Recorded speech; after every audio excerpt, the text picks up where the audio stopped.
Ya. Ahora me ven.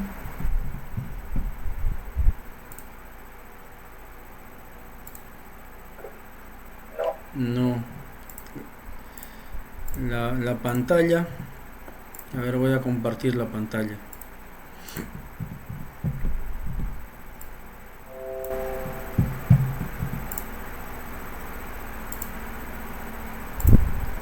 ¿Se ve mi pantalla? Estoy abriendo Ahora sí, un se ve. AutoCAD. Ya, se ve la pantalla. Yo no me veo, pero la pantalla sí. Sí, sí, se ve lo que está en el AutoCAD. Ya, Sí, listo. Lo que importa es la pantalla más que me vea yo. Perfecto. Bueno, les decía, hemos trabajado un alineamiento sobre el terreno que tenemos, sobre un terreno existente,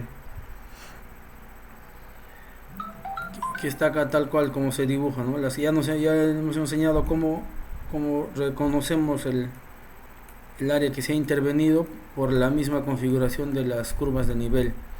Sabemos cuál es la ruta, tenemos el Object Viewer, es una herramienta potente del Civil 3D que nos da más luces, cómo está, cómo se comporta, cuál es la ubicación, todos los detalles de lo que se encuentra tras haber realizado el levantamiento topográfico. Entonces sobre eso hemos trazado un eje siguiendo la curvatura del terreno y hemos agarrado la norma, la DG 2018, que como habíamos visto teníamos datos datos paramétricos para nuestra carretera que está categorizada como tercera clase, con una velocidad directriz de 30 kilómetros, una topografía accidentada, pendiente máxima de 10, excepcional. Tenemos una superficie de rodadura de 6 metros de ancho, la calzada, un carril de 3, radio mínimo de 25, excepcional para curvas de volteo 10, peralte máximo 8, bombeo de 3, eso lo hemos decidido en función a la categoría de nuestra carretera, un espesor de firmado de 15 centímetros, cunetas triangulares de 50 por 1 metro, badenes de alcantarillas de concreto armado, plazoletas de cruce cada 500 metros con una longitud de 8 metros por un ancho de 2,50. Más adelante se van a dar cuenta que sí va a ser necesario porque hay tramos rectos. Tangente mínima 42 metros. Esto aún no lo hemos sacado también de la norma.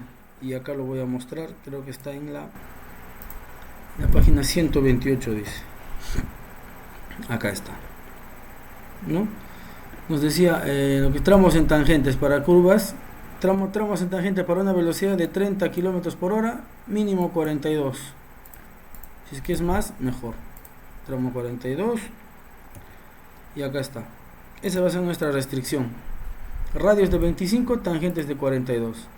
Entonces lo que yo ya me he tomado el tiempo, he aprovechado en la mañana para sentarme un rato y ver que nuestro trazo eh, tenga esas consideraciones. Recuerdan que acá había un PI y eso me preguntamos cómo podemos editar. Seleccionamos el eje, editor geométrico de la geometría de la vía y podemos poner acá agregar un PI.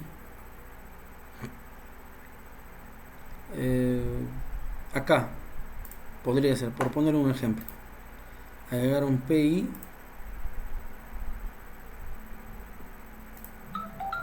agregar un PI,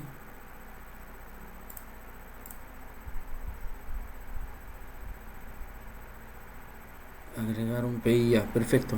Acá estamos, agregamos la curva SPI, una curva libre dentro de dos entidades con radio. Nos dice seleccione la primera entidad, seleccionamos esta, es menor o mayor a 180 grados, menor. Te pide el radio, 25 para seguir el ejemplo, ¿no? Y clic derecho y salimos de la función. Así estaba, pero al tener una curva intermedia entre estas dos, no se cumpliría los 42 metros que te pide mínimo de tangente para una carretera de tercera categoría, ni a este lado no hay ni 10 y a este lado tampoco. En ese caso lo que necesitamos es eliminar esa curva. Entonces, ¿cómo la eliminamos? De similar forma, el triángulo de late PI nos dice pique el punto que necesita eliminar el PI.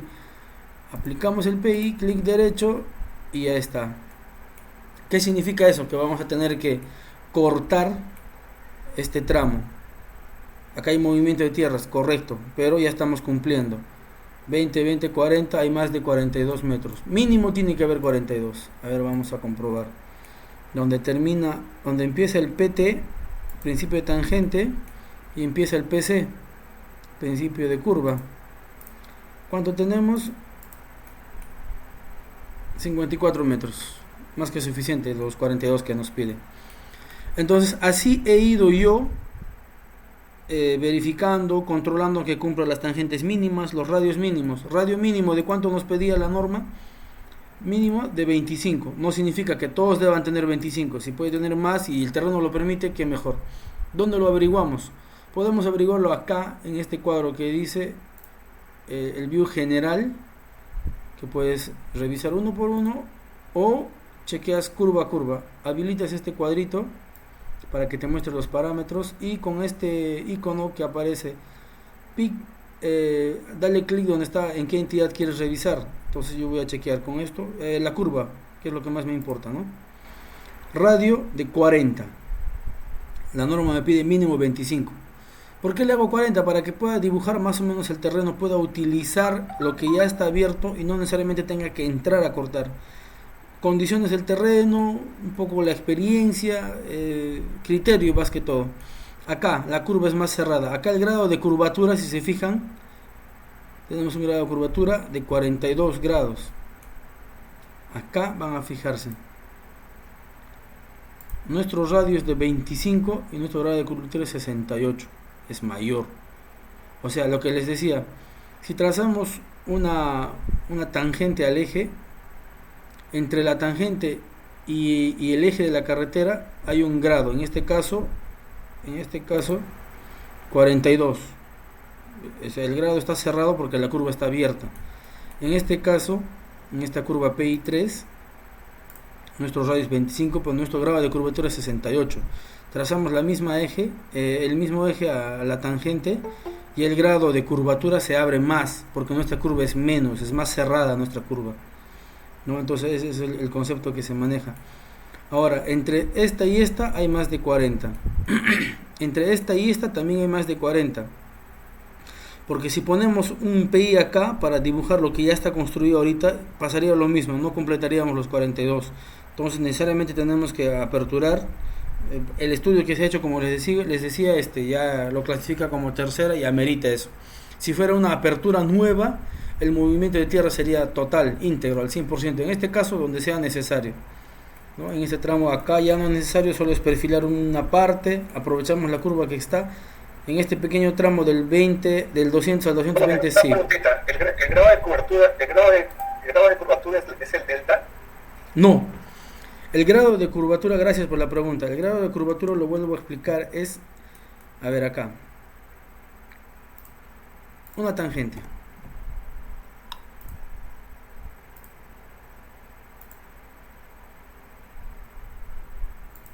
Aquí. Fíjate, entre esta línea y esta otra línea del... Espérate, voy a dibujar de una vez el... Imaginándonos que este sea nuestro PI, ¿eh? Acá lo vamos a poner.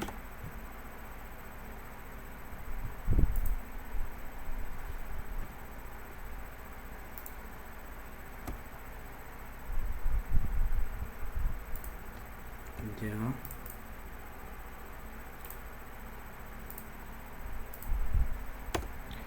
Listo.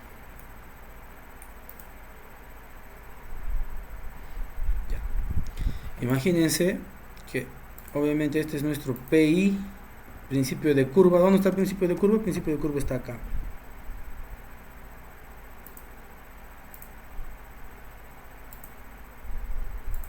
La geometría de la curva. Entonces, esta curva tiene un radio, vamos a anotar acá.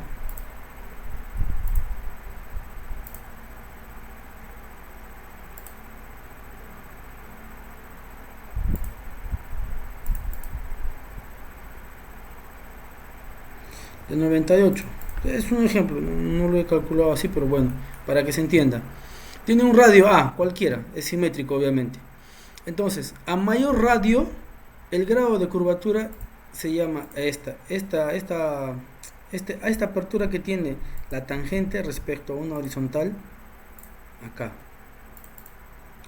¿Cuánto tiene? 44 grados de apertura. Ese es el grado de la curvatura. Si este radio crece, se darán cuenta visualmente el grado de curvatura con la tangente sería menor. Entonces, ¿a qué va esto? Cuanto más grande es el grado de curvatura, la curva es más cerrada. El radio de la curva como tal es menor, entonces se hace más incómoda, más cerrada, como se conoce coloquialmente, para que me lo entiendan. Entonces, a mayor grado de curvatura, menor radio de curva. Mayor radio de curva, menor grado de curvatura. No sé si se entiende.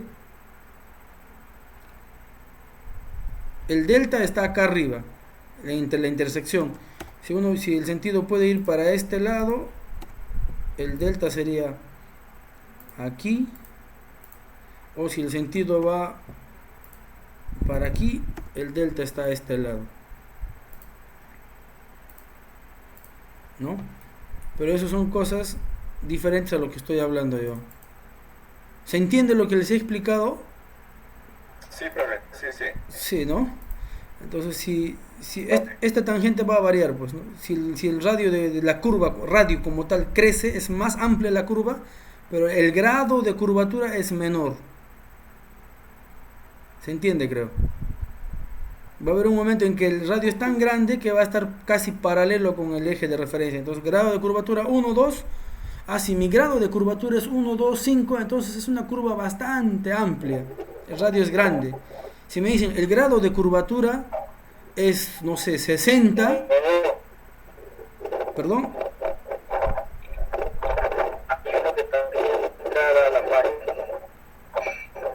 Perdón, no te escucho. Hay uno pidiendo la entrada.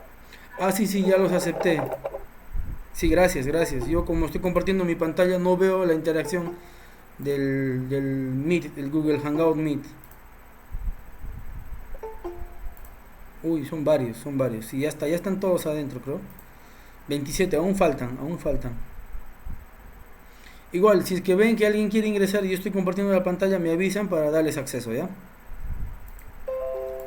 Entonces seguimos con el ejemplo.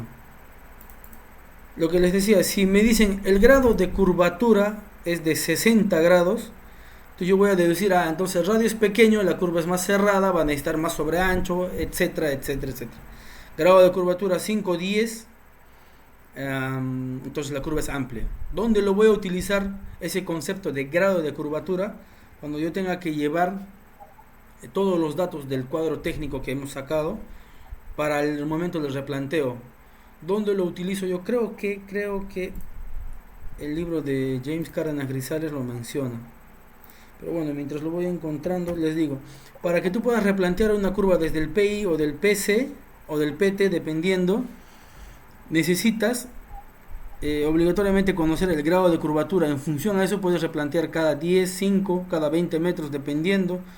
Puedes utilizar curvas como tal, arco, cuerda, etcétera. Longitud máxima.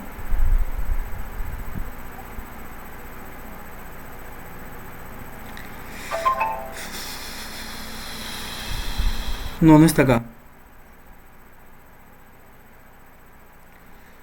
A ver. Transición, velocidad, curvatura. 192. Velocidad, curvatura.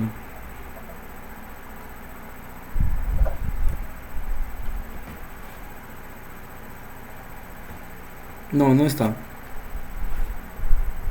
Pero el concepto general es ese. A eso se refiere el grado de curvatura.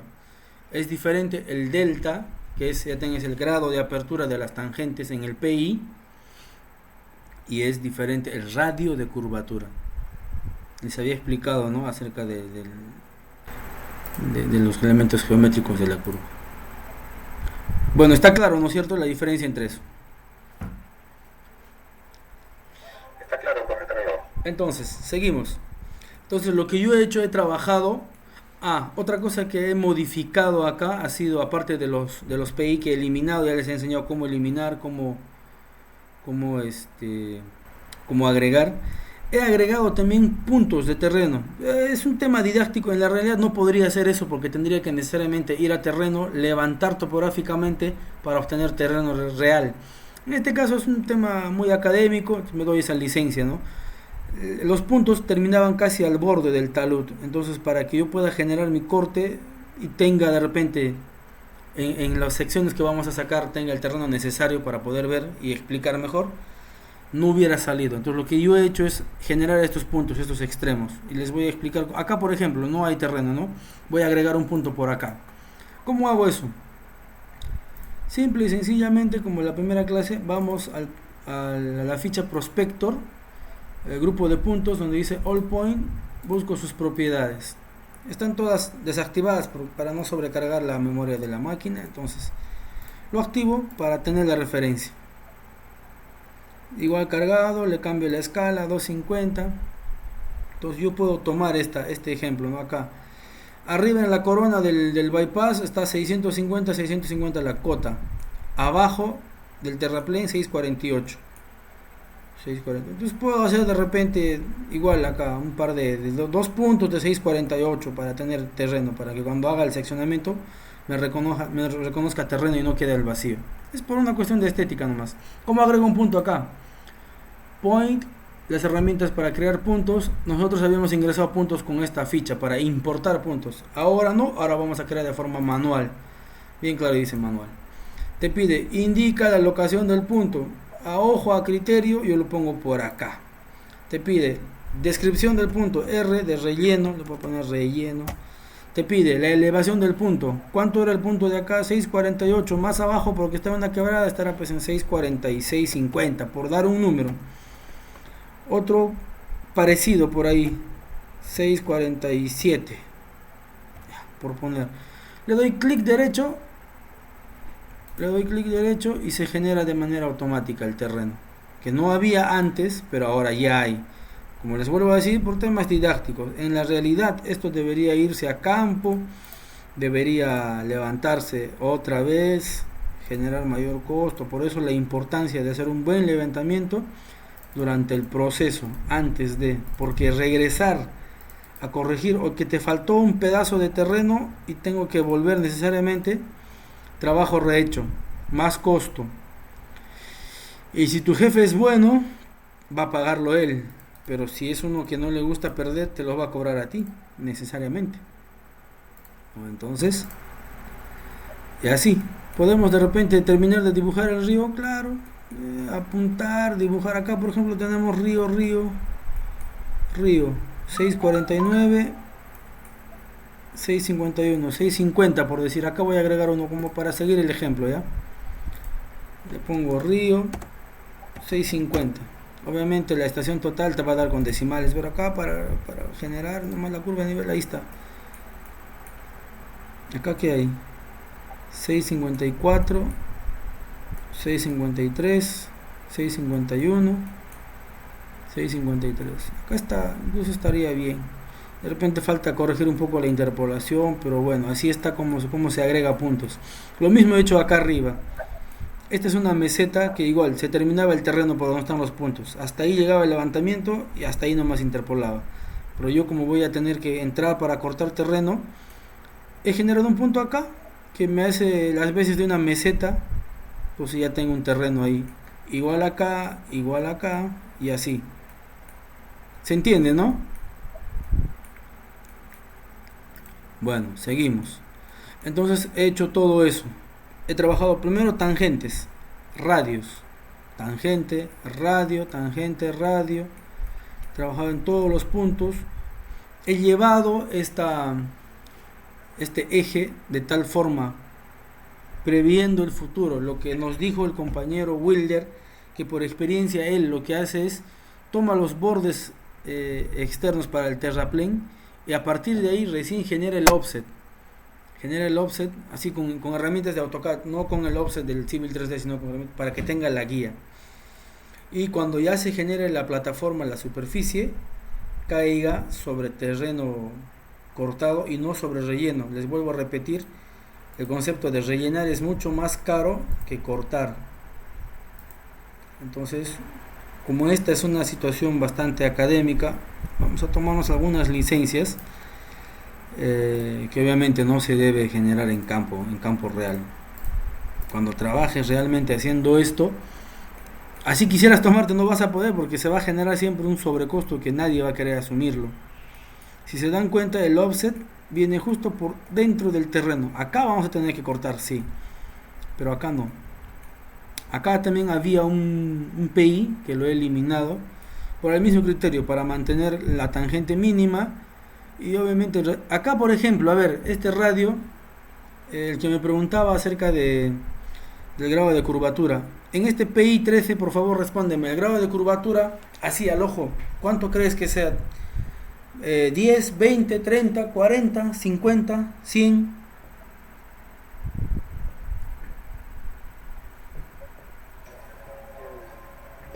10, esa, el concepto está ahí. No sé cuánto yo tampoco estará, pero ahí está, es un grado mínimo.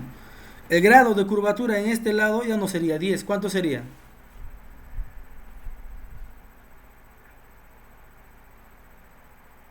Imagínate una línea acá. Ahí. 45, 45, ya ves, el concepto quedó claro. Al margen de los números, el concepto está claro. Y así, he generado tangentes, curvas. La regla te dice que debe ser mínimo 35. Si puedes hacerlo más grande, mejor, más amplitud, más comodidad. Para los que manejan carros me van a entender. Si no te da el terreno, ciñete al mínimo. 25 acá. Acá. 50. Y así. Entonces, este terreno yo ya lo tengo trabajado para que los siguientes ejemplos que hagamos sean más entendibles. ¿Qué otra cosa he visto? El tema del sobreancho. El sobreancho, como les decía, yo siempre lo he trabajado de manera manual porque el programa del Civil 3D trabaja con normas americanas, que tiene similitud con las normas nuestras, pero le agregan cosas, le quitan cosas, no se trabaja, a menos que tú hagas un diseño de carretera y digas, yo estoy diseñando bajo los estándares de la norma americana y mi cálculo es este. ¿Es válido? Sí, te pueden aceptar sin ningún problema. Lo mismo pasa con el diseño en concreto armado. Tú puedes diseñar una estructura con la norma del Reglamento Nacional de Edificaciones, la E020 para cargas, E030 diseño sismo resistente, la E060 para diseño de concreto armado, pero sabemos que la norma peruana siempre está un poco atrás. Antiguamente estaban esperando a que salga la norma americana para acomodarla y adaptarla a la norma peruana, a nuestra realidad. Ahora los estudios están bastante avanzados, tanto en carreteras como en estructuras, que ya no tanto se espera, sino estamos siempre a la vanguardia, avanzando. Entonces, lo que se hacía en tema de concreto es diseñar una edificación con norma americana, con ACI, presentar tu memoria de cálculo bajo esa aclaración. Se calcula, se analiza, está bien, pasa. Igual en este caso, podrías presentar tú con diseño geométrico estadounidense AASHTO, y si está dentro de los estándares te lo aprueban sin ningún problema. Pero en este caso la adaptación que se hace es para la norma peruana. ¿Qué cosa he hecho yo? He analizado curva por curva, como lo hemos visto ayer, como les he enseñado, es lo que siempre he hecho, y hasta que aprenda algo nuevo igual tendré que hacerlo. Ahora, por ejemplo acá, esta curva del PI 17, ¿cuánto tiene de radio? 40. Mi Excel, ¿qué me decía? Para un radio de 40 necesito un sobreancho de 1,82 calculado y redondeado a 1,90, más los 3 metros del carril que tengo, 4,90, ¿no? Entonces, de igual forma voy, selecciono el sobreancho y busco la entidad. Ahí está, esta es 4,85. El cálculo me bota 4,82. No le quiero poner tampoco 1,90, 4,85. Mientras cumpla con lo que me dice la norma, está perfecto. Y así. Eso es de manera manual. Conversando con el compañero Wilder, que también es ingeniero y es topógrafo y conoce también del tema, hemos estado compartiendo algunas cosas y la otra forma que yo les enseñaba acerca de cómo manejar los parámetros era esto. Yo he intentado mover la fórmula que tiene en cuanto a lo que es fórmula estándar del ASHTO y lo he corrido y siempre hay una variación. Otra forma que les decía era manejar las tablas que tenemos acá del sobrancho, lo que nos da la norma. Este tablita nos da en el DG 2001. El DG 2018 ya no lo considera porque asume que todo ahora es mediante fórmula, pero el Civil 3D todavía no lo está reconociendo hacia nuestra versión, nuestra fórmula nacional. Pero te da la opción de generar tablas, como es esto. Para un radio de 25 calculado 280. Entonces lo único que tú haces es editar manualmente también. Manualmente coges un radio, le pones el valor calculado. Por ejemplo, para acá no te da valor de 10. Para un 25, 280. Para un 25, unos 80, tú le puedes cambiar acá.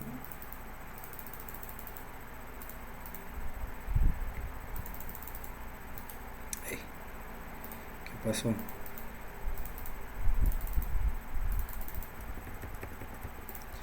Ahora vamos a revisarlo de nuevo. Y esto es lo que normalmente hacen. Cargan un XML, que ya se los he pasado también para que lo puedan revisar. Lo único que hacen es modificar 25. No puede cambiar, ¿qué pasa?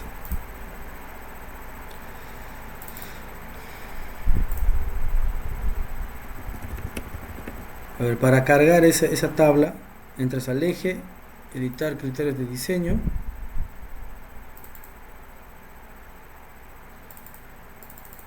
No te activa. En todo caso, vamos a ir a la propiedad. Entras acá, propiedades de alineamiento, criterios de diseño, ubicas el archivo, donde lo descargará lo que les he mandado. Acá está esto, el curso, materiales, clase 1. Yo lo he copiado también el estándar de los Estados Unidos y para seguirlo manejando igual, pero lo cargas. Ya está cargado, lo aplicas, vas de nuevo al editor de diseño y ya está sobrecargado esto. Sobre anchos para la DG 2014 incluso está. Pero es editable, sí es editable. No está queriendo editar acá.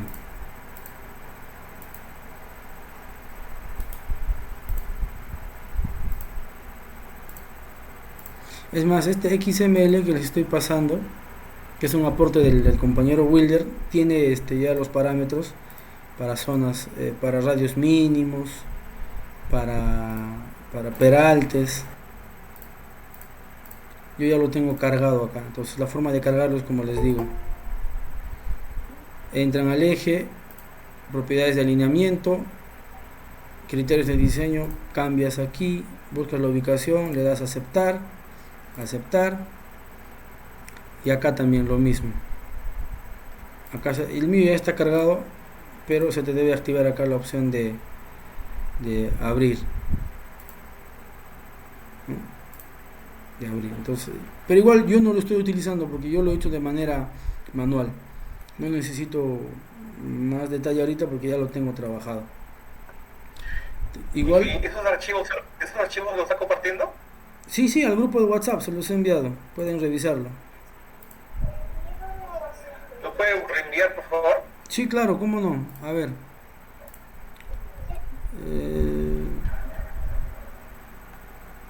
Ya. Acá está. Ese es el XML. Les he enviado un libro también acerca de una tesis de una universidad peruana donde ¿cómo se llama? Hablamos de lo que es diagrama de masas, que ahora hoy día vamos a tocar eso. Pero lo voy a volver a enviar. Ahí está. El archivo que he enviado estaba de los dos, del de los radios y también del Sí, sí, peralte. sí. Es cuestión de cargarlo y utilizarlo y generarlo al inicio. Entonces, bueno, los sobreanchos están acá, las tangentes están, los radios están. Hasta ahora yo ya lo he editado de tal forma que cumple con lo que te exige la norma. Tangente mínima, radio mínimo, peralte mínima, sobreancho calculado. Entonces, ¿qué nos toca hacer ahora? Vamos a ver lo que es curvas verticales. Vamos a leer un poco el concepto, a qué se refiere y qué tipos son. 170, página 170 de la DG 2018. Vamos a leer de manera rápida para ya no generar más tiempo ahí. Diseño geométrico vertical, nos habla de las consideraciones de diseño. A ver, pendientes mínimas, ayer habíamos visto acerca de lo que es pendientes mínimas, ¿no? Necesitas mínimo un 0.5% al menos para evitar o para coger aguas superficiales de lluvia, para la escorrentía. Ahora, ¿qué es la pendiente? Ya lo hemos visto, para velocidades de 30 kilómetros, para nuestro tipo de clase nos piden pendiente máxima 10%, ¿no? La inclinación de la calzada en la vertical. Acá nos da una nota que lo he querido resaltar. Dice, de presentarse casos no contemplados en la presente tabla para velocidades de 20 kilómetros para las trochas carrozables, su utilización de no presentarse casos de presentar casos no contemplados en la presente tabla, su utilización previo sustento técnico será autorizada por el órgano competente del Ministerio de Transportes. O en el caso de los gobiernos municipales o regionales, el área de estudios y proyectos. Puedes utilizar algunos criterios que no están acá, 12, tal vez 13, o como el que tenemos, ¿no? Hasta de 14 ha llegado. Podemos sustentarlo de manera técnica, el por qué no, viendo que una carretera de tercera categoría es una carretera que tampoco es de gran tráfico vehicular, entonces y obviamente los costos que se le asignan ya por experiencia no son tanto, entonces habría que considerar esos temas de repente para justificar, dejar en un tramo no muy largo como el que tenemos esta pendiente que nos arroja, ¿no? De 13%, que podemos bajarla un poco más. ¿Qué más nos dice? Pendiente máxima excepcional. Excepcionalmente el valor de la pendiente máxima podrá incrementarse hasta en 1%. Si tenemos 10 podemos manejar 12, si tenemos 12 podemos manejar 13. Para todos los casos deberá justificarse técnica y económicamente la necesidad de dicho incremento, lo que les decía. Económicamente, porque costaría mucho de repente rebajar la pendiente a 12 como dice la norma, sabiendo que es una carretera cuyo tráfico no es tan alto. Para carreteras de tercera clase deberán tenerse además las siguientes consideraciones. He resaltado esto. En general, cuando se empleen pendientes mayor a 10%, los tramos tales con pendientes no excederán 180, dice, te recomiendo. Y así. Longitud en pendiente, ayer vimos lo que es longitud crítica. ¿Qué más? Curvas verticales, acá vamos. ¿Qué son? Los tramos consecutivos de rasantes serán enlazados con curvas verticales parabólicas, cuando la diferencia algebraica de sus pendientes sea mayor a 1%. Si es menor, obviamente ya no necesita una curva vertical. Para carreteras pavimentadas y del 2% para las demás. En nuestro caso sería no pavimentada. Dicha curva vertical parabólica son definidas por su parámetro de curvatura K, así como hay un grado de curvatura horizontal, en este caso hay un parámetro de curvatura K, que equivale a la longitud de la curva en el plano horizontal en metros, para cada grado de variación de pendiente. Longitud de curva, por cada tramo de curva hay un grado de variación, parámetro K. La longitud de la curva vertical, A es el valor absoluto. Tipos de curvas verticales. Ayer les decía, tenemos simétricas, asimétricas, cóncavas, convexas, que tienen los mismos elementos geométricos de una curva horizontal. PI vertical, PC vertical, PT vertical, externa vertical, ordenada media. Tenemos la longitud, la cuerda. A ver, acá nos explica más. Principio de curva, punto de intersección vertical, término de la curva vertical, la PT, longitud de curva vertical que es la L, esta de acá. S1, pendiente de la tangente de entrada.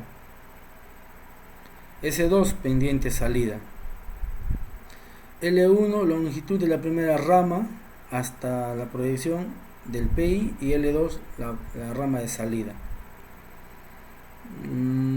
¿Qué más? Acá, longitud de curva convexa con distancia de visibilidad de parada. Este concepto es bastante importante porque te pide que el grado de curvatura también debe tener un valor mínimo para asegurar este H1. ¿Qué es el H1? Es la altura del ojo, que de acuerdo a los cálculos y a la experiencia que se ha hecho, es 1,07 m. La altura del ojo. Cuando tú estás sentado en tu vehículo y le ponen un vehículo siempre el más pequeño, estaban considerando los Volkswagen, las cucarachitas que le dicen, ¿no? O un auto, un sedán por ahí. ¿Por qué? Porque cuando tú tienes un carro grande, tu altura visual es mayor, entonces tienes mayor rango de tu visual. En cambio, si es un carro pequeño, siempre se va al lado crítico. La altura de 1,07 es cuando estás sentado tú manejando tu carrito, y la altura de tu ojo hacia el pavimento en adelante. Debes ser capaz de ver un objeto de 15 centímetros de altura, como mínimo, ¿no? Eso ya tiene el H2. A través de la pendiente, si tú tienes una pendiente muy pronunciada, la longitud de curva va a ser mayor para que pueda contrarrestar esto y tú puedas tener esa longitud de curva mínima. Tal es así que puedas ver durante el recorrido a esa altura de 1,07 ese objeto de 0,15 más adelante en la longitud que te pide como mínimo. Te asegura esa visual. Para eso te da la fórmula, también te dan ábacos para que puedas calcular. Lo mismo con la longitud de sobrepaso. Acá te pide, a ver, valores de K, longitud de curva convexa en carreteras por tercera. Entonces acá vamos a sacar nuestro primer valor. De acuerdo a la fórmula, a las tablas, a los ábacos, te dan un resumen acá. Valores del índice K para el cálculo de longitud de curva vertical convexa en las carreteras de tercera clase, justo en nuestro caso. Te dice, para una carretera de 30 kilómetros, tu valor K es 1,9. Y con el cálculo que se hace, te da una longitud de curva con distancia de parada mínimo de 35 metros. O sea, ¿qué nos hacen acá? Nos facilitan la vida, por decirlo de un modo. Te hacen los cálculos, te hacen la proyección, te hacen la suma, la resta, y te dice, mínimamente, así como en radio de curvatura en planta, te dice en vertical, tu longitud de curva debe ser mínimo 35. Lo anotamos por acá. Longitud convexa 35 y cóncava 35. Acá también está eso. Este es convexa. Y el mismo criterio para longitud de curva cóncava. Después del concepto explicado igual, el cuadro que te arroja es el siguiente. Valores de K para curvas cóncavas de tercera clase. Para una velocidad de diseño de 30 kilómetros, distancia parada 35. Entonces, como es una carretera de categoría baja, no hay mucha variación en sus valores. Tanto la cóncava como convexa, nuestro mínimo valor debe ser 35 metros de longitud de curva. Pendiente máxima tenemos 10.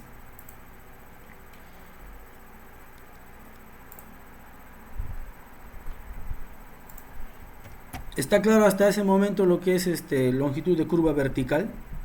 Asegura, así como en la planta, asegura que tú puedas ver un objeto mientras desarrollas la curva horizontal. Es el mismo concepto mientras desarrollas una curva vertical. En este caso se le agrega el tema de la altura visual del ojo para que puedas identificar un objeto a esa longitud, 35 por nuestro caso, un objeto de 15 centímetros durante el recorrido. Si la longitud es mayor, obviamente tienes más tiempo, ¿no? ¿Para qué es esa longitud de parada, tanto en horizontal como en vertical? Para que tú tengas el tiempo suficiente de primero ver el objeto, pensar si es necesario detenerte o no, o seguir el camino, y si es que tú tienes la decisión de frenar o detenerte, puedas hacerlo con una seguridad tal, de acuerdo a la velocidad que vas, a los 30 kilómetros por nuestro caso. Si vas a una velocidad mayor, obviamente esa distancia no te va a servir, pues, ¿no? Porque no está diseñada para ese tipo de reacción. Durante esa longitud de curva, tanto vertical como horizontal, tú puedes ver el objeto, piensas de manera rápida, ¿qué es aquello? Ya, sí puedo pasarlo, sobrepasarlo, o tengo que detenerme. Tiempo de frenado, o sea, todo un análisis que se hace ahí. Pero eso es en segundos. A la velocidad que va, te da ese tiempo para que puedas parar, te da esa opción. Para eso es el diseño. A ver, este es acerca del libro que nosotros tenemos, el manual que les he enviado, eso es parte de nosotros. Igual, habla mucho de lo que hemos visto en la norma, coge algunas partes de ella, pero acá tenemos un ejercicio del cálculo acerca del valor K, el parámetro K de curvatura. Entonces lo vamos a tomar ahí. Lo que les decía, curvas verticales, cóncavas, convexas, con los valores. Esta es la aplicación del perfil longitudinal, pero con el Civil 3D, los pasos, la secuencia que hay que hacer. Rasante. Ayer hemos visto la rasante, anteayer, acerca de las pendientes máximas. Nuestra pendiente máxima era del 10%. Si puedes hacerlo con menos, está muy bien. Con más porcentaje, sustentado técnicamente.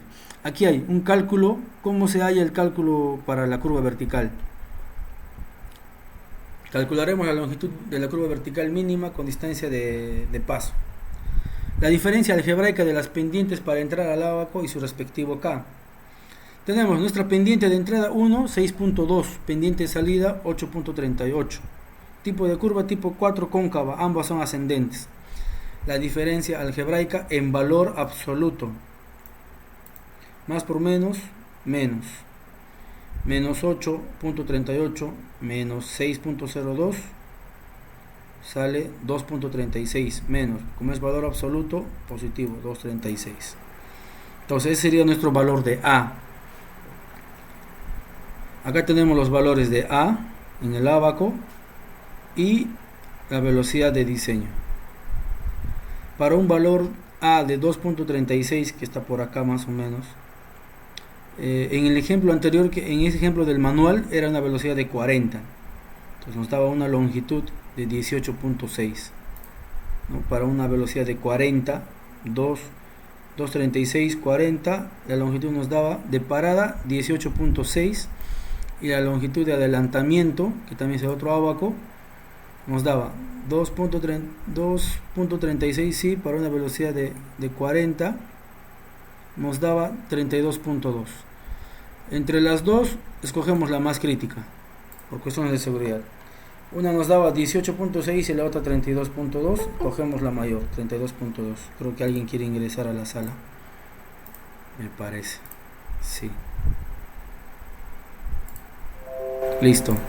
Entonces, escogemos la longitud de curva mínima 32.2 calculado, pero ya la tabla del MTC que hemos visto nos da ya la recomendación. El cálculo siempre al inmediato superior nos da un rango mayor, un redondeo, por cuestiones de seguridad siempre, y también constructabilidad, porque ¿cómo harías una curva de 32.2? Se puede hacer, pero el trabajo es mucho para lo que significa una variación de centímetros, ¿no? Entonces tenemos nuestro valor. El detalle acá es este. Tenemos nuestra curva vertical 32.2, nuestro valor de A 2.36. Una relación simple significa que cada 13.64 metros de la longitud de curva yo tengo que variar un grado, un por ciento, para que esta pueda ir cambiando de a pocos y pueda llegar a la curva. Está yendo con 6. Cada 16 metros, cada 13, que es prácticamente la mitad, cada 13 cambia, ya no de 6, no va a 7. Y en los siguientes 13.64 llega a los 8, que está empalmando la siguiente curva. Lo mismo cuando es cóncava, lo mismo cuando es convexa. Cuando es convexa, negativa, positiva, en este caso es positiva, positiva la curva. ¿Se entiende, no? ¿Está claro hasta esa parte del concepto?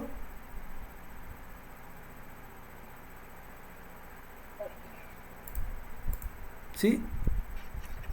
En este caso tendríamos que, por ejemplo, acá tenemos una cóncava con una pendiente ascendente de 4,72 y 1,03. Vamos a calcularlo, ¿ya? Entonces vamos a hacer así.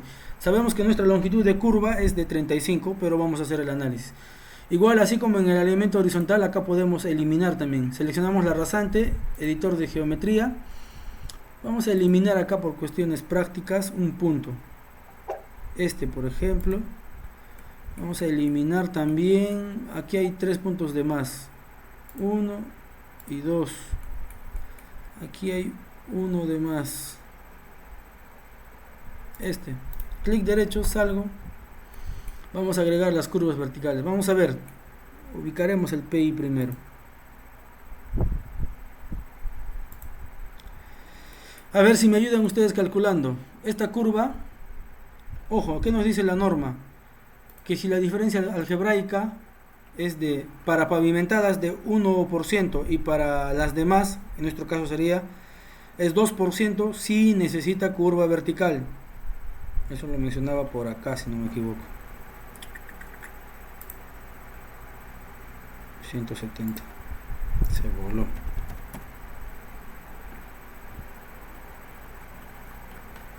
¿Se acuerdan, no? Lo que decía la teoría, la norma. Acá, la diferencia algebraica de las pendientes si es mayor a 1% para carreteras pavimentadas y 2% para las demás. En nuestro caso nos correspondería 2%. A ver, diferencia algebraica, valor absoluto. Menos 14, menos 4, o menos 14, claro, más, menos 4, más, menos, igual. ¿Necesita curva vertical? Sí, porque es mucho mayor a 2.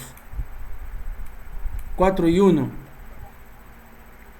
Menos, más, menos 3 es mayor a 2. 1, 7, menos 7, más 1, menos 6, menos 5 y algo, igual, es mayor a 2. Acá arriba. 12 menos 1 sería 11 o 10 puntos tantos, igual, necesita curva vertical. Acá, más 1, menos 7,35 sería menos más 6, más 6, más 5,90 y algo. Todos necesitan curva vertical. Entonces, el parámetro K nos ayuda para eso, para saber si necesita o no. Entonces, toditas necesitan, de acuerdo al cálculo que se hace, y ya las tablas que nos da el Ministerio de Transportes nos indican que la longitud mínima, tanto en cóncava como en convexa, es de 35. Vamos, agregar curvas verticales, más curvas verticales libres. Puedes poner curva vertical parabólica con un punto en el PI, simétrico o asimétrico, o dibujar de frente el radio. Vamos a ponerlo de forma libre con un PI. Seleccionamos y nos pide picar el PI. Entonces yo le doy acá en el PI. Este es mi PI. Me pide cuánto de longitud de curva. Mínimo 35, pero esta es una zona muy abierta, le vamos a dar 50. Incluso de ahí podemos modificar igual. Acá también le damos de repente 50. Aquí necesitamos curva vertical porque estamos entrando al puente. 50 no nos va a dar, 35 el mínimo. Saliendo del puente igual, 35 el mínimo. De ahí lo vamos a mover. Acá necesitamos 35, no, acá podemos ponerle hasta un 80, 100, viendo la comodidad del terreno. Igual acá un 50, vamos a dejarlo con 50. Y ahí queda, clic derecho. Se dibujó las curvas verticales. Vamos a darle un detalle más. La rasante, vamos a bajarla un poquito, como quien suaviza la pendiente. Porque sí se puede justificar los 14, pero justificar un 13 es mejor que un 14.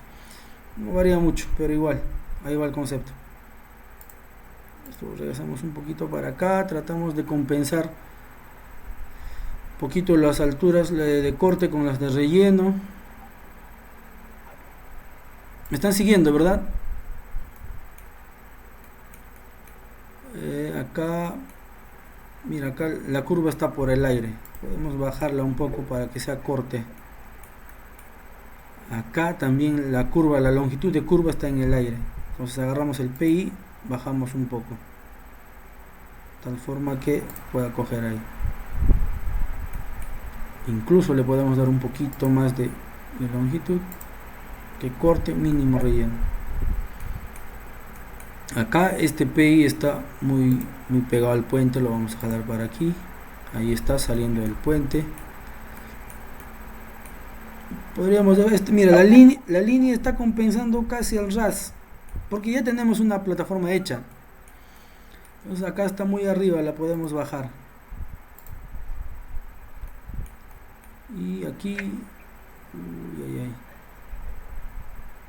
Podemos abrirla, pues, ¿no? Ahí.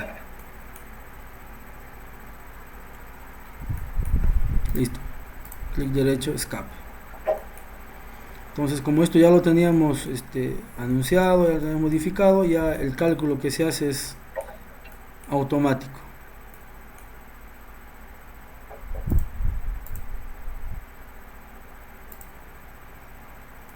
Sí, aquí hay corte, progresiva, terreno 650 más arriba y más abajo la rasante. Se nota que el terreno está arriba y la rasante abajo. Terreno 650-21, rasante 649-86. ¿Hay una altura de corte? Sí, de 35. ¿Hay relleno? No. Estamos en una curva, sí, casualmente una curva vertical. Este es alineamiento horizontal. Con un radio de 45, una longitud de 45 también, un radio de 25.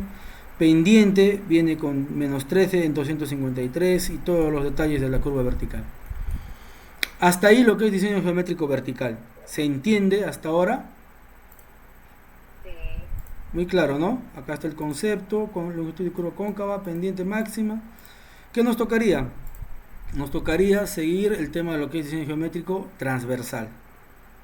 El resto es lo que están viendo ahí son los mismos, el mismo concepto, con una que otra cosa que le agregan, le quitan para visibilidad de parada, de paso, de adelantamiento, pero el concepto es igual. Se agregan parámetros, se calcula y los valores se incrementan un poco más. Si se van a dar cuenta, para una categoría de tercera o cuarta, los valores son mínimos, varían en medio metro, 1 metro, 2 metros, que no es muy significativo a la hora de construir. En una autopista de primera categoría, ahí sí, una variación es notoria, bastante notoria. Bueno, diseño geométrico transversal. ¿Qué es? Es la sección de la calzada como tal, aquí. Las partes, esta es una carretera dual de, es una propiedad restringida. Vamos a ver una para nuestra realidad, ya, una para la que estamos analizando. Para la que estamos analizando, que igual son los mismos conceptos, ¿no? No varía nada. Esta creo que se acomoda más a la que estamos realizando. Realidad del curso me refería del ejemplo. ¿Qué tenemos? Calzada que abarca el carril peralte, la plataforma desde las cunetas, encima el derecho de vía. Lo que les decía, el derecho de vía es algo que no se considera, no se respeta, la misma, ¿qué le digo? La misma cultura de la gente. Unos que desconocen, otros que no quieren conocerlos o simplemente se hacen de la vista gorda. El derecho de vía sirve para mejorar esta misma vía a futuro, ampliarla, mejorarla, incluso coger alguno que otro servicio acá dentro de lo que es el Estado, pues, ¿no? Pero en zona rural por ahí se puede hacer respetar. En zona urbana es bastante complicado. Les comentaba acerca de la ampliación de la avenida Aviación en Lima para la construcción del tren, para la construcción del metro, ¿no? Del metropolitano. Todo un tema en lo que es desalojos, expropiación de terrenos. ¿Quién ha titulado primero, el Estado o el dueño? Posesión, prescripción adquisitiva, es otro mundo eso, es otro mundo. En fin, sección del terreno, talud de terraplén, como dice acá, variación de pendiente, va a variar en función al terreno que vamos a ver, materiales, granulometría. Talud de corte, igual, varía, depende mucho del corte que se está haciendo, del material que se está cortando. Roca fija, roca suelta, material suelto. Lo que les decía la vez pasada, si tú estás en campo llevando tu levantamiento topográfico y ves que una zona del sitio que estás levantando es bien empinado, casi siempre es roca, fija o suelta, pero roca. Sin cambio, si el terreno es tendido, como decía la clasificación al inicio que hemos visto, ¿no? Orografía 1, 2, 3, 4, Eso es muy cierto. Entonces eso tú te das cuenta en campo así de manera muy general cómo es tu terreno. Y apoyado en el concepto de un geólogo siempre, te va a dar una mayor luz de lo que estamos hablando. Calzada en función al IMDA, mayor tránsito, mayor ancho. ¿Qué nos dicen? Ancho mínimo de calzada en tangente. Para nuestra velocidad de diseño nos da 6, carril de 3. Ya lo habíamos anotado acá, ya lo habíamos visto. Superficie rodadura 6, obviamente carril de 3, ¿no? ¿Qué dice? Orografía 1, plano 2. La descripción esta que está dando. En carreteras de tercera clase, ojo lo que dice acá. Excepcionalmente podrán utilizarse calzadas de hasta 5, con el correspondiente sustento técnico y económico. Anchos de tramo en curva, sobre anchos, que ya hemos visto. Bermas. ¿Para qué sirve la berma? ¿Cuál es su función principal? Primero, recoger los sedimentos que evacúa el bombeo de la calzada, y estas las derivan a las cunetas. Otro, en las zonas rurales, sirve de zona de tránsito para la gente de la zona. No hace las veces de una ciclovía, pero sí se utiliza mucho en eso, para que la gente en el campo pueda caminar con sus animales por ahí, si es que es ganadería, qué sé yo, para que se desplacen ellos por la berma, en zonas donde no hay mucho tráfico vehicular, tienen que caminar por la berma,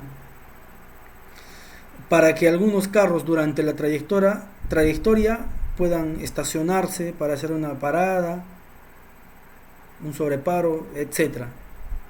Pero la función principal es recoger los sedimentos de la calzada y estas derivarlas a la cuneta. Eso principalmente.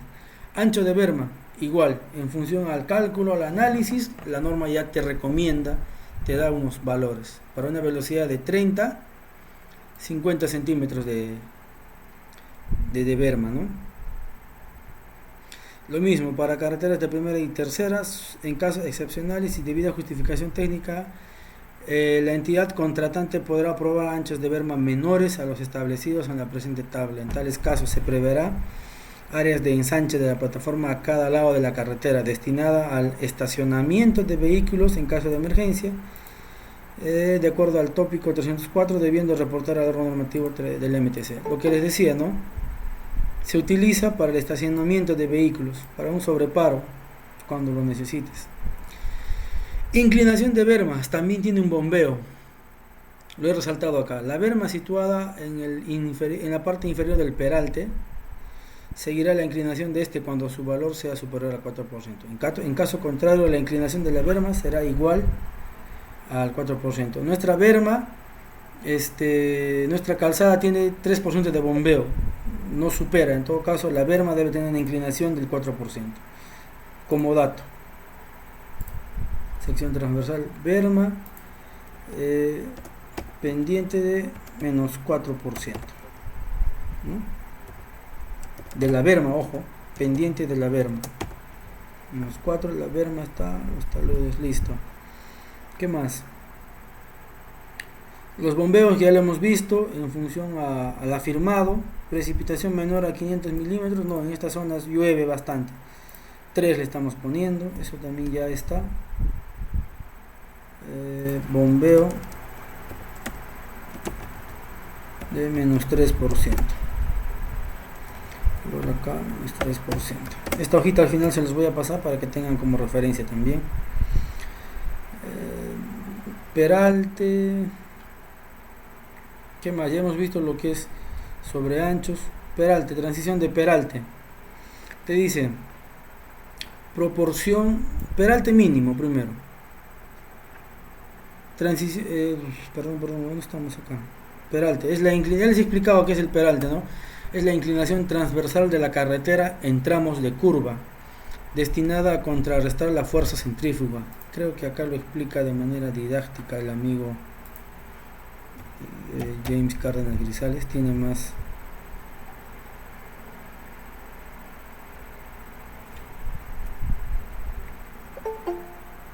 Alguien quiere entrar. Secciones transversales típicas. Ya, acá. Transversales. Secciones transversales. 420. No, no era ese.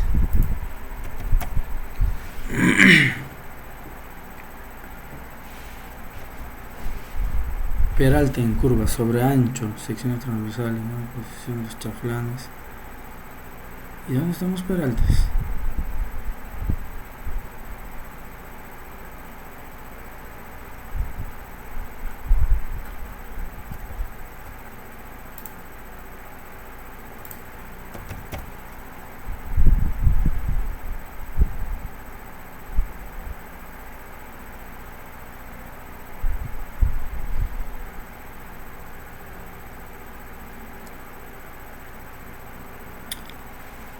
No lo estoy encontrando.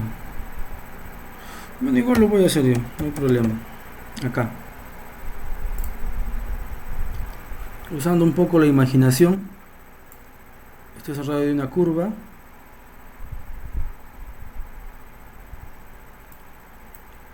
El peralte vendría a ser este. La inclinación de la calzada respecto al eje. No sé si se logra entender lo que estoy haciendo. El eje va a seguir viniendo por acá. Y en la curva, lo que les decía, para evitar la fuerza centrífuga, ¿no? La calzada viene por acá. La calzada es este borde negro de abajo. Y la otra calzada viene acá, el otro borde. El eje está obviamente punteado. ¿Se entiende la visión en 3D? El peralte. Sí, está clarísimo. Perfecto. Listo, seguimos. Peraltes máximos. Hay la longitud de transición de peralte. ¿Qué es la longitud de transición de peralte? La longitud de transición de peralte se refiere a esto. La tangente viene así.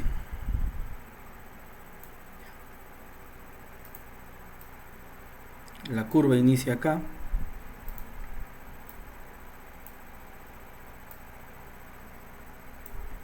Por poner un ejemplo. Ahí está. Y ahí está.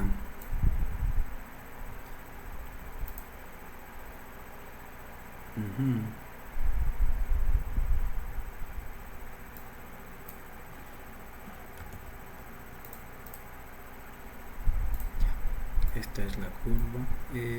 No es esa. Creo que es con esto. Ya hacía mano lo voy a hacer. Quería hacerlo más estético, pero ya mucho tiempo. Bueno.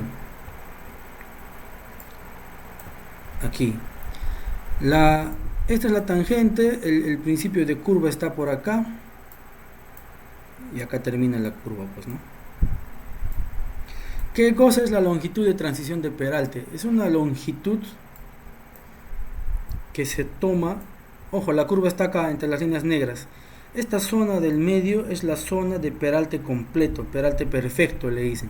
Pero aquí hay una longitud que se toma para que el carril, sea cual sea, en este caso el externo, y esto se llama zona de aplaneamiento. Ahora vamos a ponerlo acá. Ya. Listo. A ver, para que se entienda.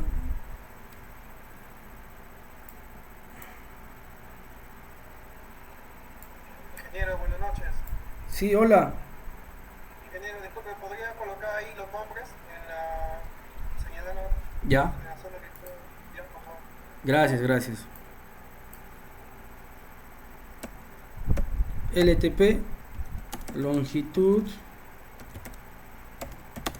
de transición de peralte. Esta de acá, Vamos a poner la casita. La zona de aplanamiento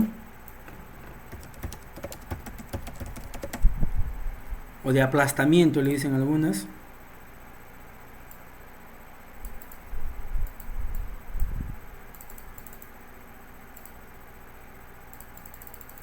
Creo que lo he hecho muy... Es que no varía, solamente va de frente al 200. Bueno, ya.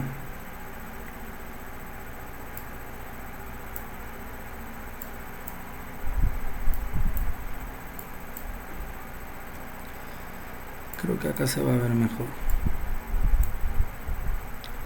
Y ya, ahí es. Esta es la zona de peralte completo, peralte perfecto.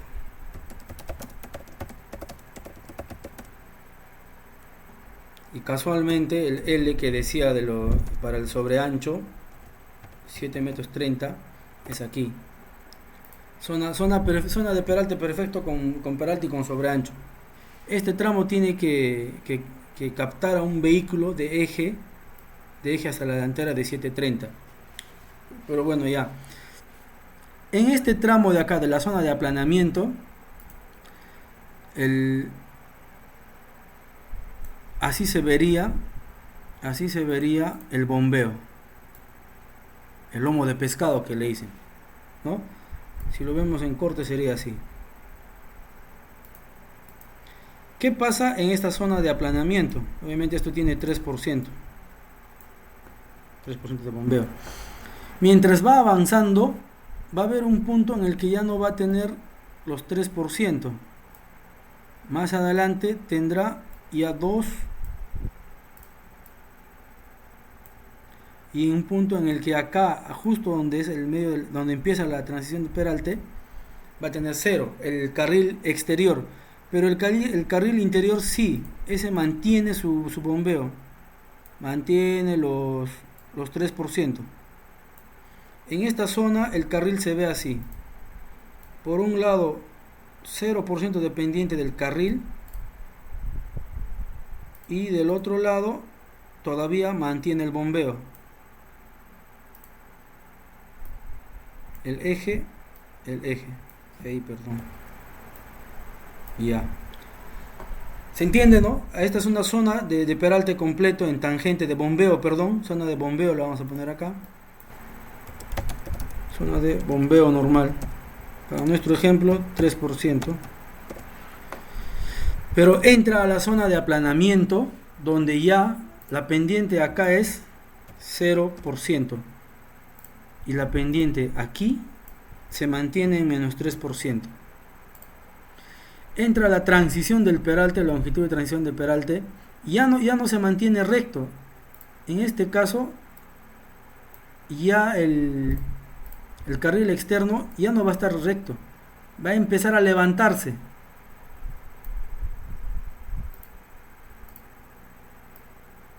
Estaba acá, este es el eje, ya empieza a levantarse ya. Aquí hay un ángulo, pues, ¿no? El peralte. En toda esta zona se va a empezar a desarrollar, a generar ya también el peralte como tal. Así como ha empezado la zona de aplanamiento del máximo menor hasta 0, igual va de 0, va empezando, va creciendo. Perdón, esto va hasta acá, pues. Bueno, va creciendo el peralte hasta que llega a esta zona, la zona de peralte perfecto. ¿Qué creen que ocurre acá? Ocurre, como el nombre lo dice, zona de peralte perfecto, donde la transversal, incluido el sobreancho,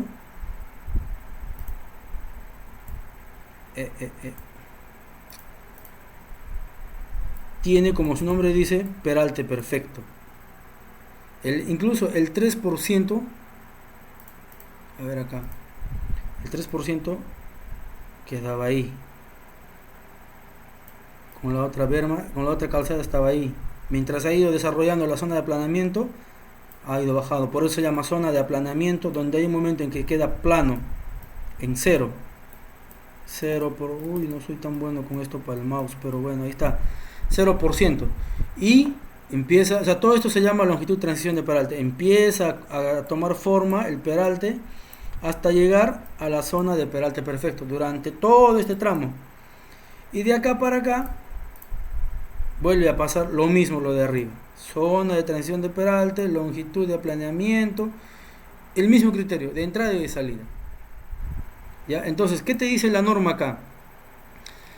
Ya te da los peraltes máximos permitidos. Te dice peraltes, para nuestra zona habíamos escogido un peralte máximo de 8. Zona rural, para un terreno accidentado o escarpado. ¿Qué te dice acerca de los peraltes? Peralte mínimo mayor a 200. Peralte mínimo es de 2% siempre.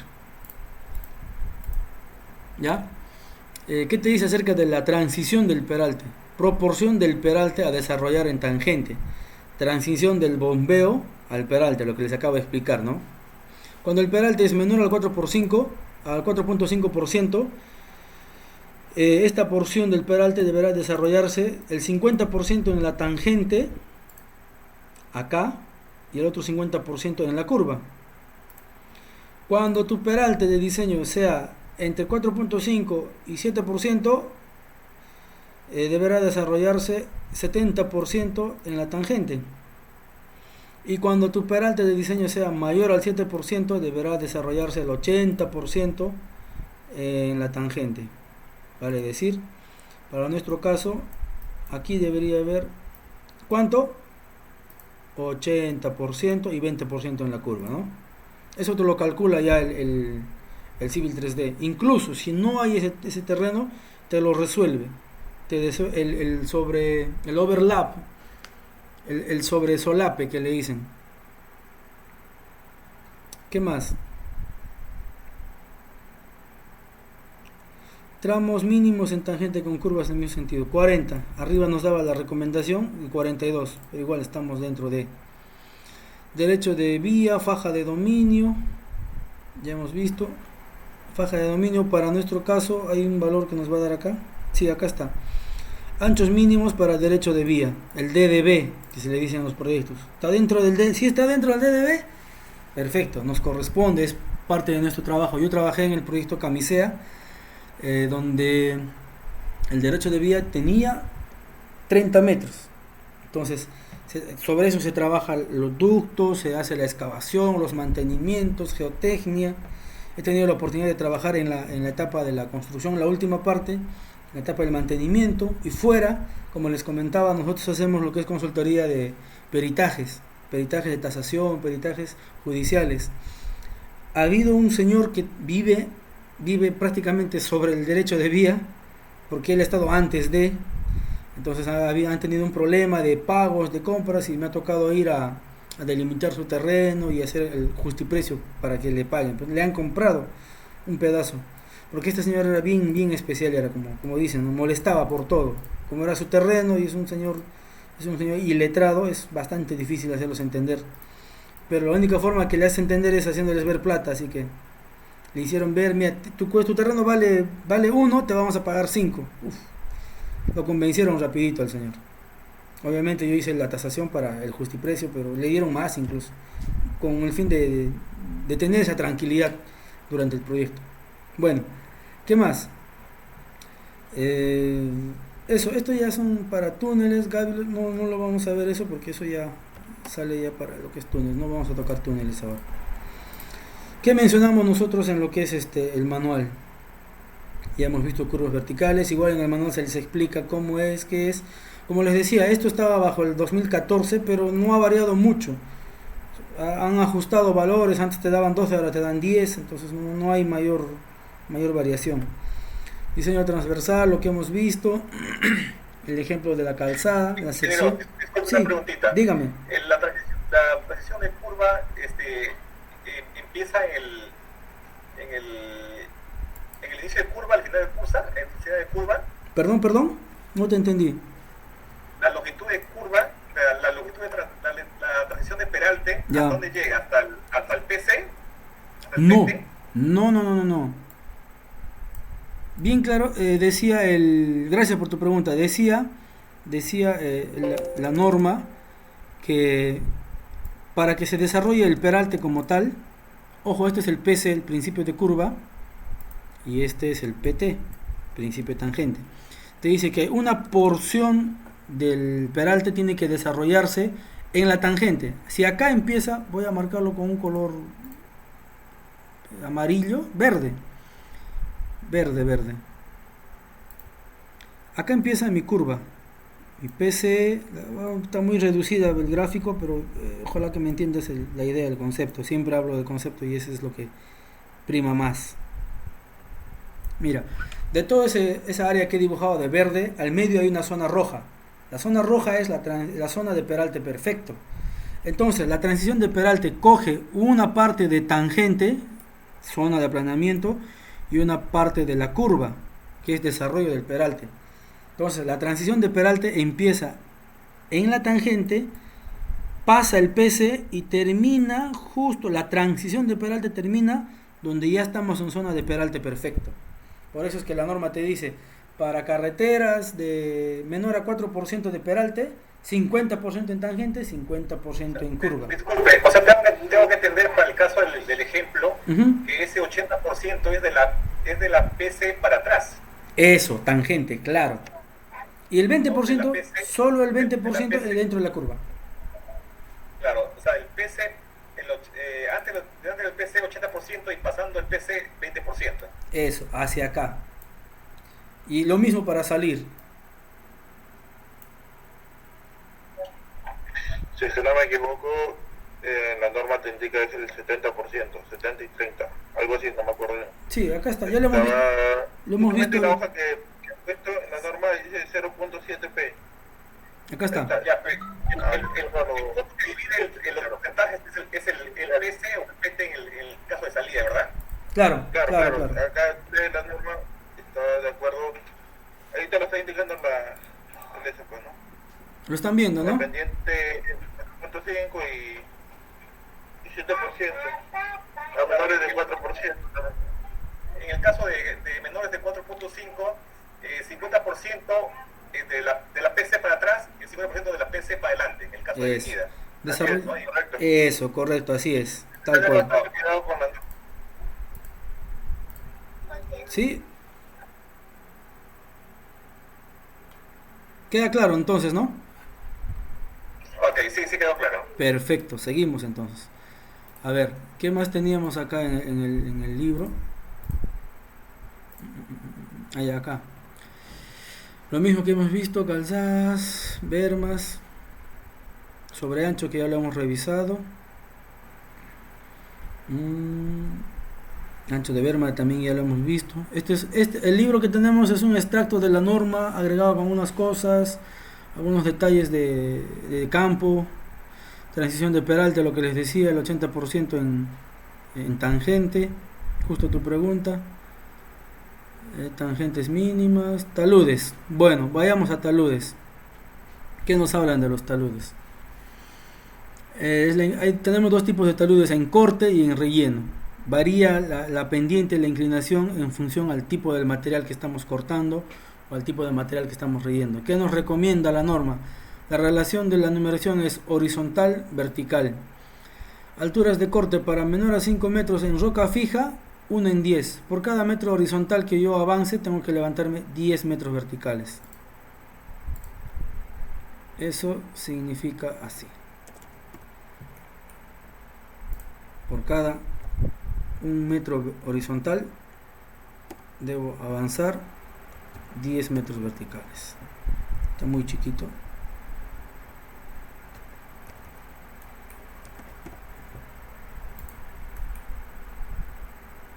Esto es 1 en 10. Imagínense que mi calzada venga por acá. 3, por poner un ejemplo, ¿no? Y 3. Este sería el talud de corte en roca fija. Y tiene sentido porque la roca no es, como es fija, no hay riesgo de desmoronarse. Obviamente acá arriba tiene un desquinche, un tratamiento previo. ¿Qué más nos dicen? Para roca suelta, que es la que tenemos en el proyecto, entre 1.6 y 1.4.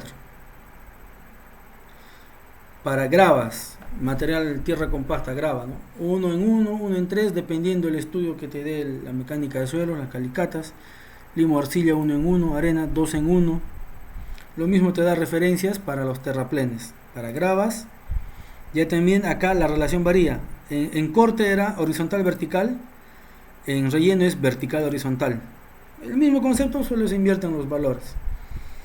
En menor alturas de relleno menor a 5 metros, por cada metro vertical yo tengo que avanzar 1.5 horizontal. Acá. Por cada metro vertical de relleno que yo tenga que hacer, tengo que coger 1.5 horizontal. Este sería mi talud de relleno, este sería mi talud de corte. Como les vuelvo a decir, esto va a variar en función al material que se tenga que coger. ¿Qué más? Cunetas. Tenemos cunetas rectangulares, triangulares, trapezoidales. Las dimensiones varían en función al cálculo hidráulico que se haga, al cálculo hidrológico que se tenga. Hay mayor movimiento, menor movimiento, precipitación pluvial, etc. Movimiento de tierras. Vamos a definir lo que es el concepto antes de entrar al manejo del Civil 3D, aplicando todo lo que vamos a leer. ¿Ya? Vamos a tratar de avanzar, son las 8:30.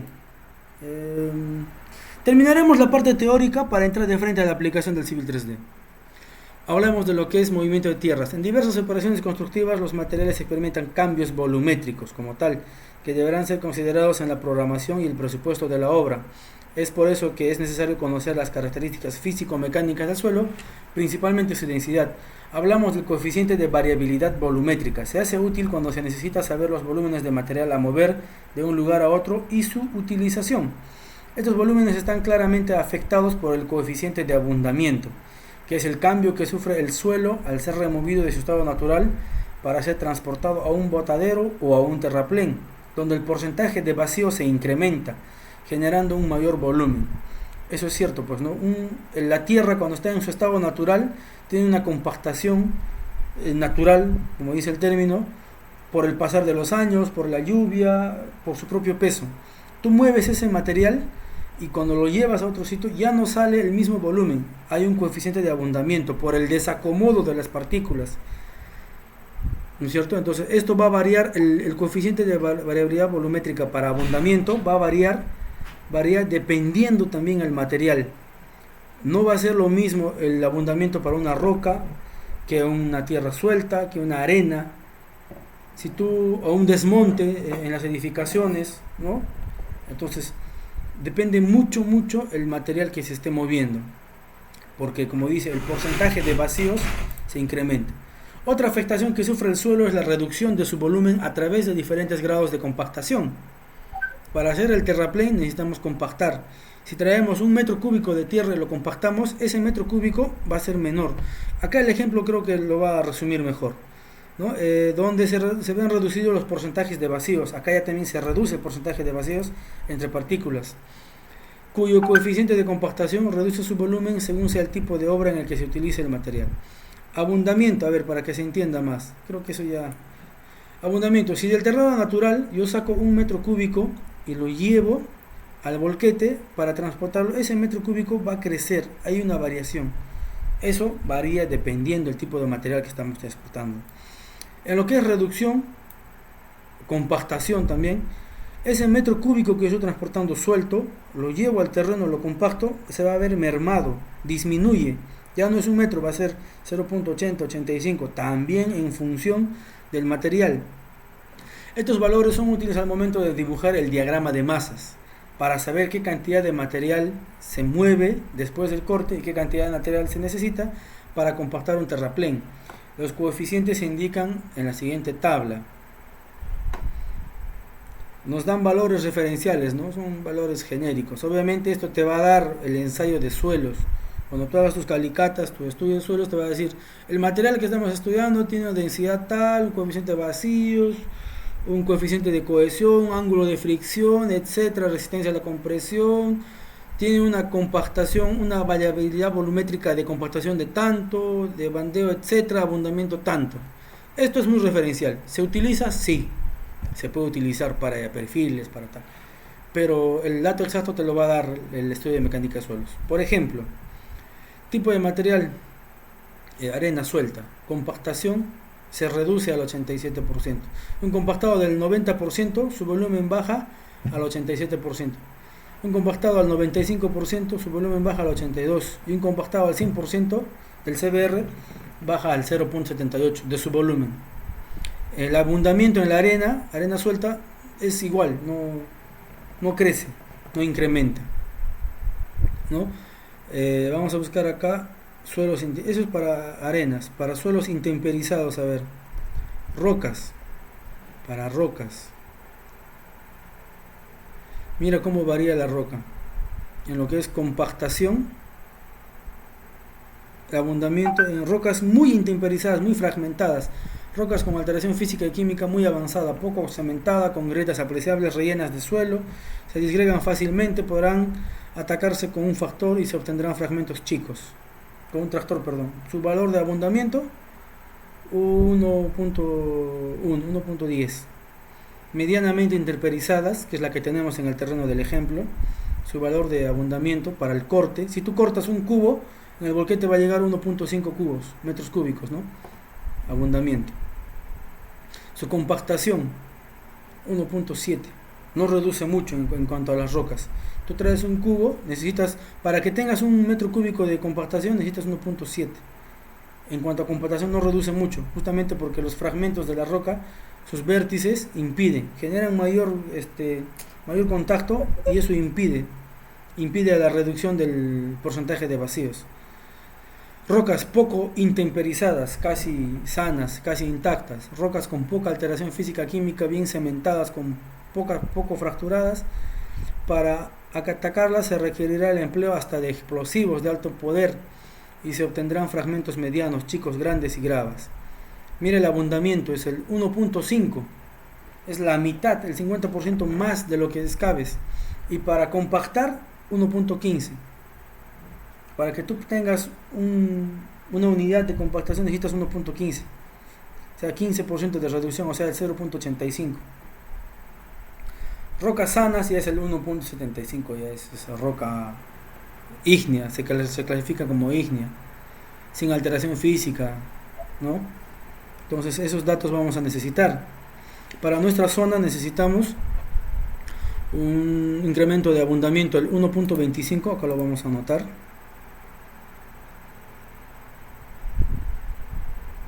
Ya acá.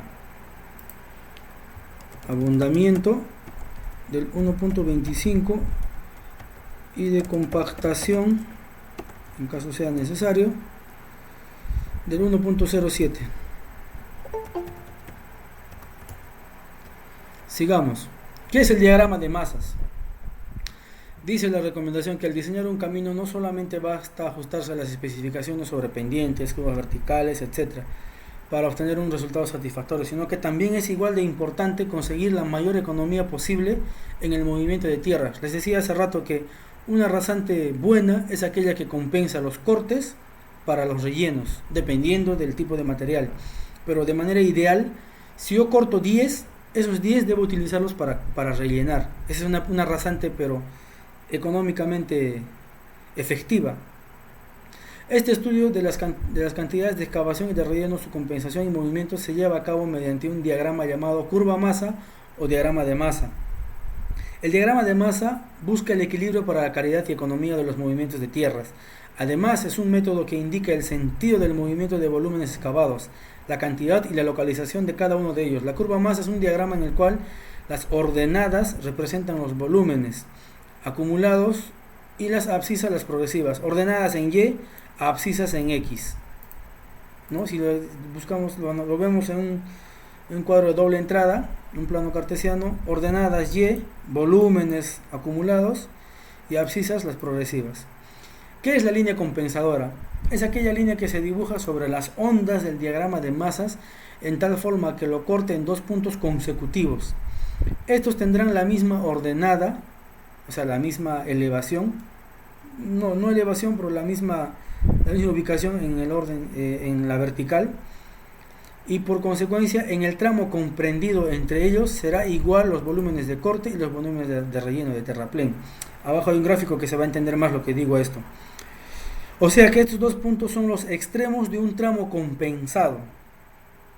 Los puntos del diagrama de masa donde la pendiente de la rama cambia de signo corresponden a vértices máximos y mínimos de la curva.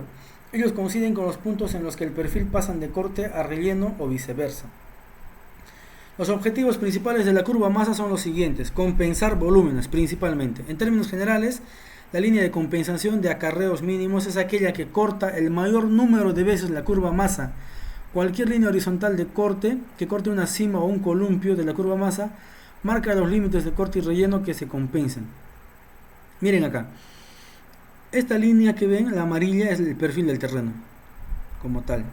La negra es la rasante. Acá nosotros sabemos que lo que vamos a cortar en esta parte nos va a servir para rellenar. En cambio, ¿cómo se analiza la curva masa? La curva masa, cuando hay corte, así sea más o menos, siempre es ascendente. Y cuando hay relleno, siempre es descendente. Acá seguimos rellenando, sigue descendiendo. Acá seguimos rellenando, sigue descendiendo. Acá el corte es menor y ya empieza a cambiar. Esta línea acá cambia de relleno a corte. Acá lo que está bajando sube. Así es como se diagrama una curva masa. Vamos a ver más adelante. ¿Qué más nos hace la línea de compensación? Nos fija el sentido del movimiento del material. Los cortes en la curva masa que quedan arriba de la línea de compensación se mueven hacia adelante. Línea de compensación, aquí hay corte. Se mueve para adelante, para este relleno. Para este corte, rellena acá. Y los cortes que quedan debajo de la línea de compensación se mueven para atrás. Cuando sube es corte, cuando baja es relleno. Entonces este corte va para atrás, para rellenarlo de atrás. Fija los límites de acarreo libre. ¿Qué cosa es un acarreo libre? Aquel que es una distancia que solamente el costo que tiene cortar incluye un acarreo libre de costo, libre de impuesto, libre de todo. Es parte del corte. Para el Perú, 20 metros. Hay otro acarreo compensado, acarreo mediano. Vamos a analizarlo. La distancia de acarreo libre es la distancia a la que cada metro cúbico de material puede ser movido sin que se haga, por lo tanto, un pago adicional dentro de lo que es el corte. Ojo, en el Perú la distancia de acarreo libre es de 20 metros. Tú vas cortando y puedes mover con el mismo tractor hasta 20 metros. Eso no cuesta porque está dentro del desgaste, el combustible y demás. Calcular los sobreacarreos, ya con volquetes, con demás. A la distancia que hay del centro de gravedad del corte o préstamo al centro de gravedad del terraplén, es un sobreacarreo que se forma con ese material. Se le resta la distancia de acarreo libre, 20 metros, para tener la distancia media de sobreacarreo, y el costeo se obtiene multiplicando el precio de transporte por metro cúbico. Bueno, esos son ya datos económicos, pues, ¿no? Centro de gravedad este es el terreno, la rasante. Si se dan cuenta, corte, empieza a rellenar el terreno por debajo de la rasante. En cambio, este es el diagrama de masas. Acá tenemos corte. Empieza el relleno, va bajando. Distancia de acarreo libre. Acá está, D'. Lo que vas cortando te va a servir para rellenar esto. No tiene ningún costo. C', centro de gravedad. Distancia de sobreacarreo económico. Sobreacarreo económico, no te cuesta mucho. Todo el material producto del corte que hay de GD, desde G a D, está fuera del acarreo libre. Yo tengo un corte. Este corte, centro de gravedad acá, me va a servir para rellenar. Como dice acá, todo el material producto del corte que hay de G a D servirá para el volumen de relleno de D' a G', D' a G'. Distancia de sobreacarreo económico, distancia de acarreo libre, la corona. Y acá vemos MG, que es de acá, MG. Material de corte que está muy lejos o es excedente. Dos cosas, o está muy lejos para llevar al relleno, o simplemente es un material que es excedente, ¿no? Que es para botadero, principalmente para eso. Por lo tanto, incrementará su costo de transporte e irá al botadero. O sea, llevar desde acá todo este corte hasta este relleno, si queremos usar la misma lógica, va a costar mucho más. Va a costar mucho más. Tenemos que buscar de repente una cantera más cercana, o si no hay y es necesario llevarla, la llevaremos, pero previo análisis siempre. G', M', material de préstamo que se debe buscar de una cantera. A esto, para rellenar esto. Porque está muy lejos llevar esto, ¿no? Ya les decía hace rato, si es que amerita, se lleva, previo análisis de costo. Esta es una planilla de metrados para confeccionar el diagrama de masas. La estación, área de sección, metros, estos áreas, en función a áreas, esto ya no los calcula el Civil 3D, esto era manualmente lo que se hacía antes, ¿no? Todo este análisis te lo hace el Civil 3D y te bota lo que es el volumen acumulado, tanto para relleno como para cortes. Esto abajo ya no sé, es como hacer un perfil a mano, ya no se hace, todo es AutoCAD, todo es software, todo es cálculo, pero siempre es bueno saber el por qué, el cómo, de dónde viene, de dónde sale. En función a las áreas y las distancias te bota un volumen, cálculo de volúmenes, ¿no? Secciones. Acá, ¿cómo interactuamos entre el perfil longitudinal y el diagrama de masas? Ya les iba explicando hace rato. Creo que acá se ve bien. Ahí está. Perfil del terreno, como tal. Acá tenemos un corte y acá un relleno. La subrasante con las curvas verticales, cóncavas, convexas. Y este es el diagrama de masas. ¿Qué les dije yo? Cuando hay corte, ascendente. Cuando hay relleno, descendente. Aquí hay relleno hasta el punto A, descendente. De A a C hay corte. De A hasta C hay corte. Que a veces muchos confunden esta variación del terreno con el diagrama de masas, que no. Ya les vuelvo a explicar. Corte es ascendente, relleno descendente.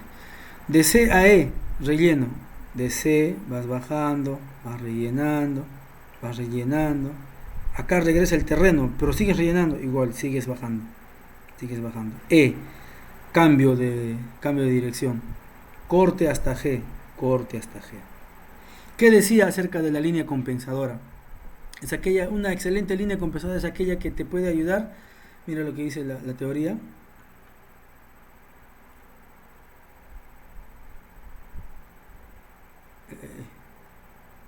Bueno, te ayuda a compensar los cortes con los rellenos.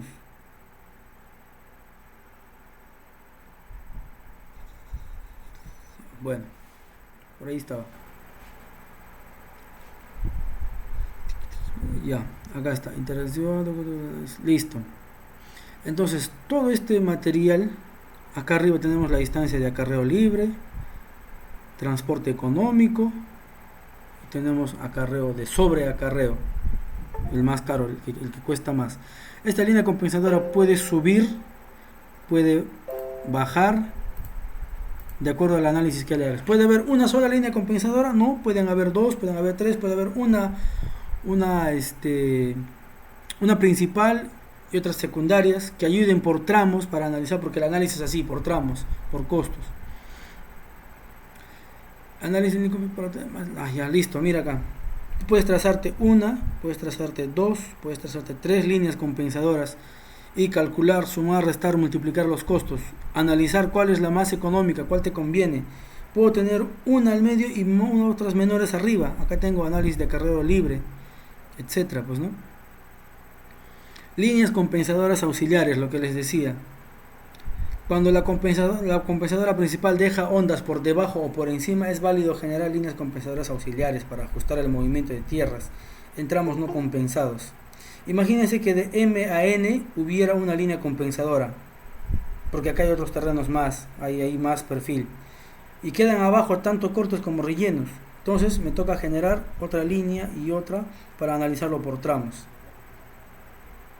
Entonces, ¿en qué resumimos? El diagrama de masas es un diagrama que nos ayuda a ver el movimiento de tierra. Es como la radiografía del movimiento de tierra, para saber de dónde a dónde vamos a cortar y de dónde a dónde se va a necesitar relleno. Y en función a lo que vemos, analizar.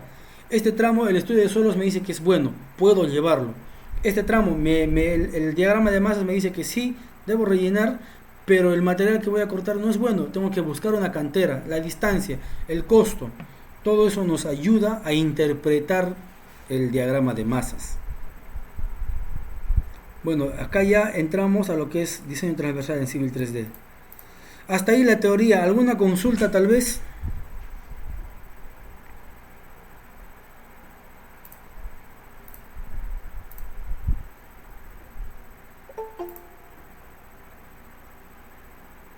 ¿Todo claro?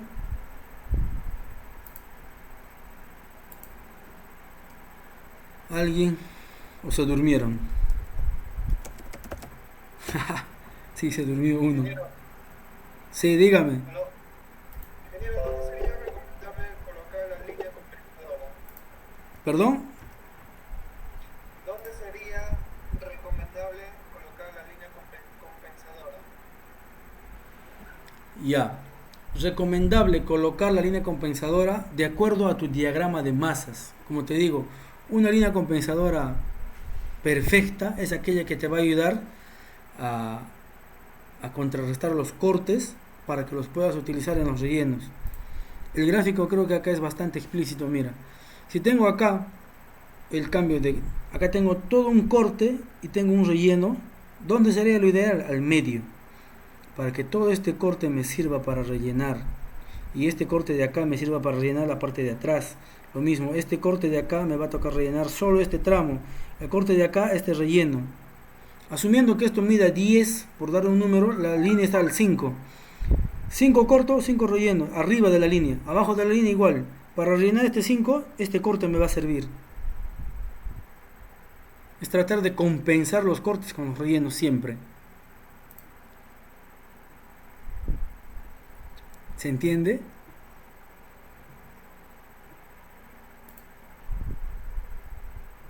Ya se vio ya. Sí, entiendo, sí entiendo. ¿Se entiende, ingeniero? Gracias. Perfecto. Listo. Entonces hagamos un pequeño break. Son 8:55 prácticamente. 9 y 10, por favor. Nos reencontramos para empezar ya. Juan José Apari, ya te viste. Bueno, entonces 9 y 10 nos vemos. ¿Listo? Hagamos un pequeño break. Ok. Listo. Y empezamos ya con el Civil 3D.